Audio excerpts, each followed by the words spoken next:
You wear a Rolex Armani suit, $1 million style, but really your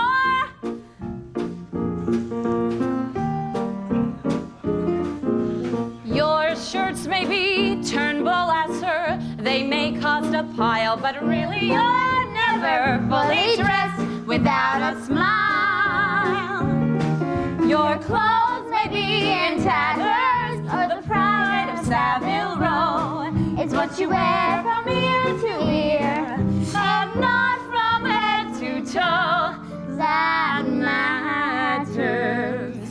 So all dressed up or all dressed down, whatever your style, remember you're never fully dressed.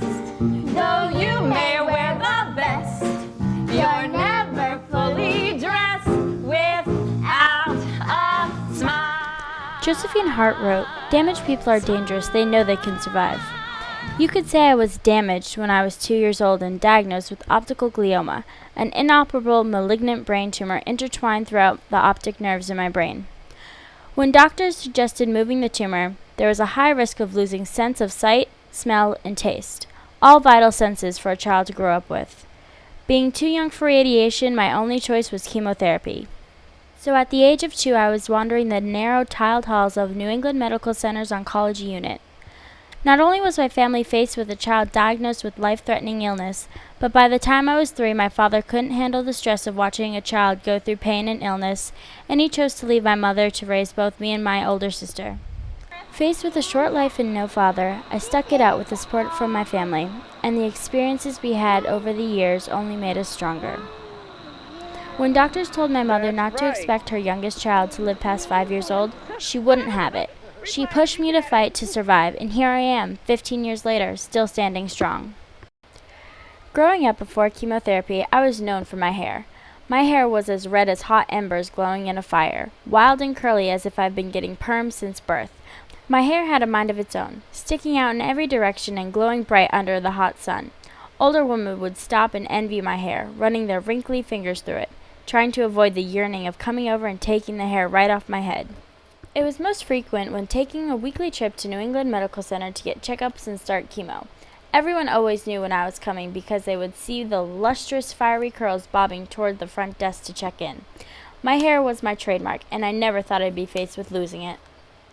I can't say when exactly I realized I was losing my hair. I started chemo at 3, and I vaguely remember a trip to a wig store to try on different colored wigs and hats. When I was completely bald, I was going into kindergarten, and well aware of the stares from kids and even adults as I mustered up all the confidence a 5-year-old could manage and walked into my classroom.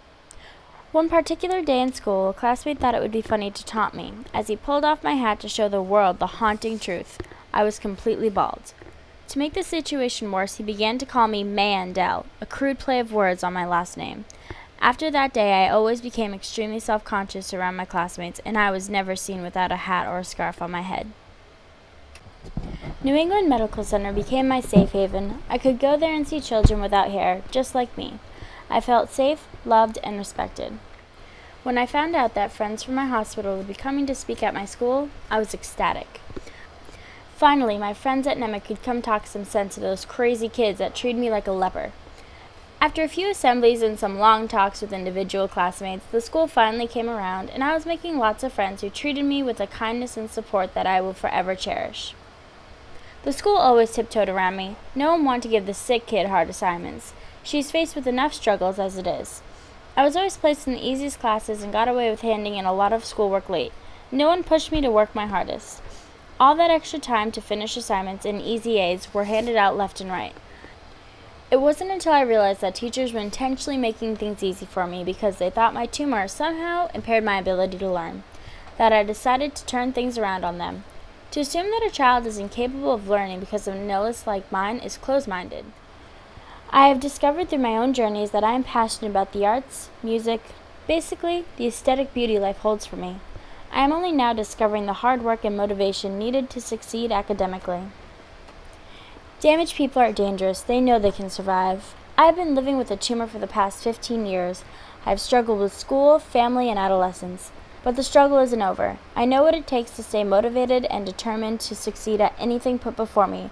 I am capable, I am strong minded, and I am a survivor.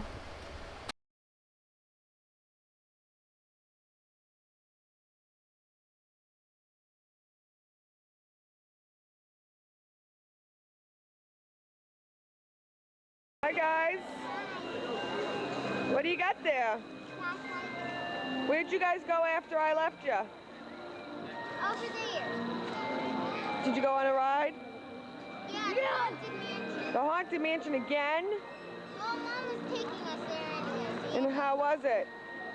It was kind of scarier because they did lightning at night. Ooh, Lightning.